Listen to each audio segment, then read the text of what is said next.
Howdy, and welcome to the next video in this aviation weather series. So if you're struggling with learning aviation weather, well then make sure you subscribe so you can see all the videos in this playlist.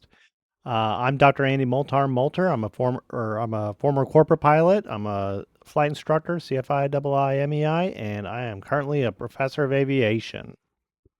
All right, so today we're going to be talking about the Earth's atmosphere. This is going to be chapter 4 in the Aviation Weather Handbook.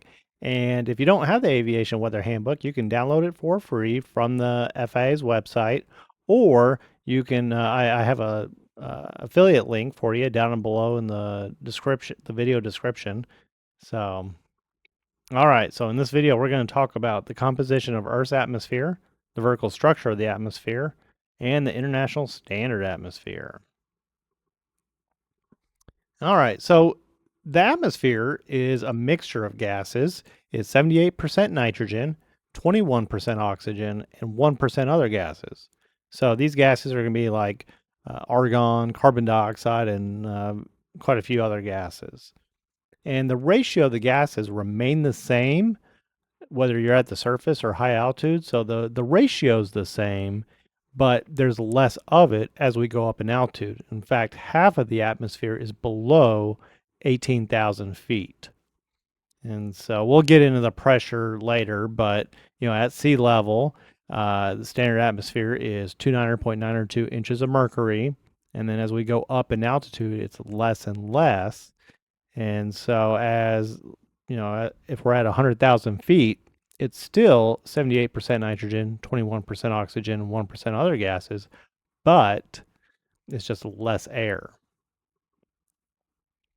And anytime we're talking about the air, you got to think of it as an air parcel. So this is just an imaginary volume of air to which any or all of the basic properties of the atmosphere, may be assigned. So whenever we're talking about an air parcel, it's going to be uniform.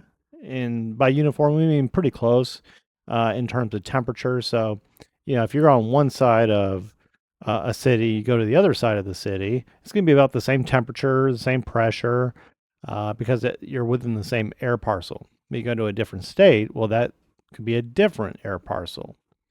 So, just try to think of it that way. Now, the atmosphere as a whole has many concentric layers, and it's subdivided into 5 different layers, which are the troposphere, the stratosphere, the mesosphere, the thermosphere, and the exosphere. And so here we have this picture. I'll zoom in for you. And so on the right side, you can see that's the altitude.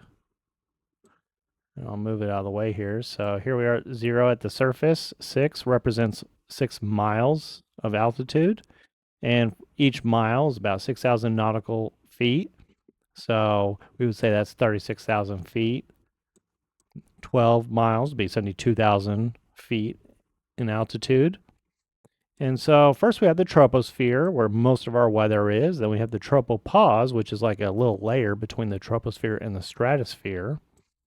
In the troposphere, that's where we do most of our flying.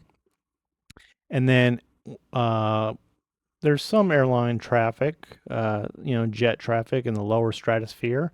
But then as we go up in altitude, that's as high as weather balloons will go. And then we have our meteors. That'll be in the upper portion of the stratosphere. That's kind of where they burn up. So if you've ever been flying at night and you see a meteorite, well, you might be thinking, wow, that thing almost hit me. Well, no, it's way up, and it's probably burned up miles and miles above you in altitude, so you shouldn't worry about it. But then above the stratosphere, we have the mesosphere. And then above the mesosphere, we have the thermosphere, which is in space. So it's just on the edge of atmosphere and space. And then above the thermosphere, we have the exosphere. All right, so the troposphere, it begins at Earth's surface and it goes to about 36,000 feet, and really it depends on where you're at on Earth in terms of latitude and the season. So it's going to be higher during the summer than it is the winter.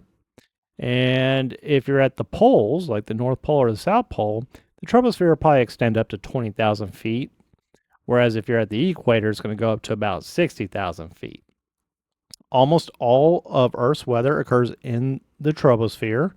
So if you're looking at this picture, you'll see this big thunderstorm cloud right here. Sometimes the thunderstorms can penetrate into the stratosphere, but that's not very often. It could, sure, it's often enough. But let's say you're flying a jet and you're coming up on a thunderstorm, you're in the stratosphere. You just ask for vectors to go around it, so it's not a big deal. All right. And so, like I said, most of the Earth's weather is going to be in the troposphere. Uh, and then as we go up and altitude, we have the stratosphere, and the stratosphere is really nice.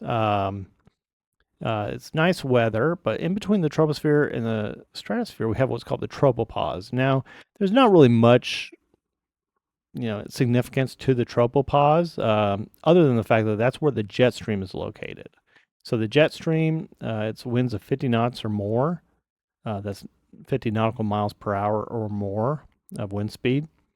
And so a famous jet stream would be the Gulf Stream that goes from the U.S. all the way to Europe.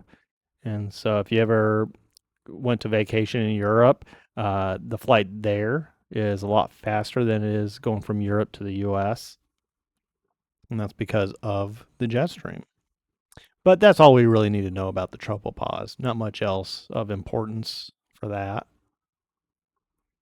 All right, so the stratosphere it extends up from the tropopause to about 31 miles above Earth's surface, and it contains about 19% of the atmosphere's gases, but there's very little water vapor.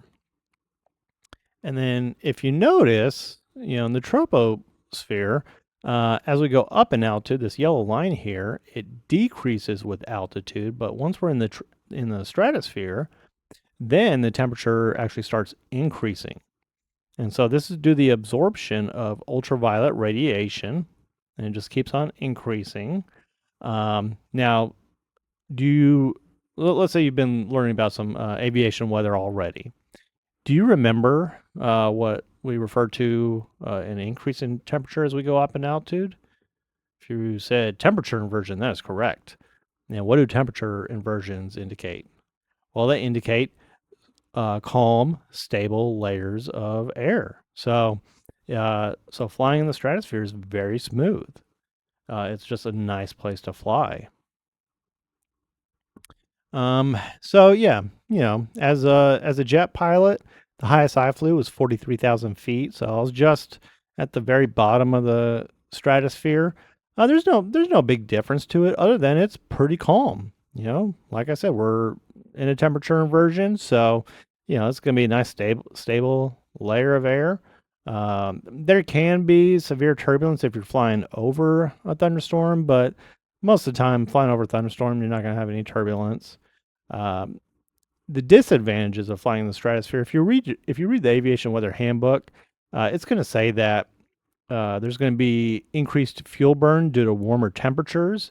And yeah, sure, that'd be true. But also keep in mind, you're flying a jet and the air is so extremely thin that the wind, the drag that you get from flying through the air is so little that the airplane is flying so fast that you're going to be spending less time in the air. So therefore, you're going to burn less fuel. There will be an increased radiation just from being in the stratosphere because it's not as much absorption of the radiation as it is at lower altitudes. So make sure you're wearing some sunscreen. All right. So then above the stratosphere, we have the mesosphere. The mesosphere extends from the stratopause to 53 miles above Earth's surface, and the air becomes thinner with height. There's less ultraviolet radiation, so the ultraviolet radiation becomes less, so the temperature decreases with height. So whereas in the stratosphere, the temperature was increasing with altitude, the temperature decreases as we go up in altitude in the mesosphere. And so the temperature goes from -3 degrees Celsius to -100 degrees Celsius. And the air is thick enough that it will help to slow down meteorites. And then above the mesosphere, we have the thermosphere, which extends from the mesopause up to 430 miles above Earth's surface. The air is very thin, so allows for ultraviolet and X-ray radiation, so that causes an increase in temperature. And so the temperature will go up to about 2,000 degrees Celsius. But even though it's getting hotter, it would still feel cold because there's less air.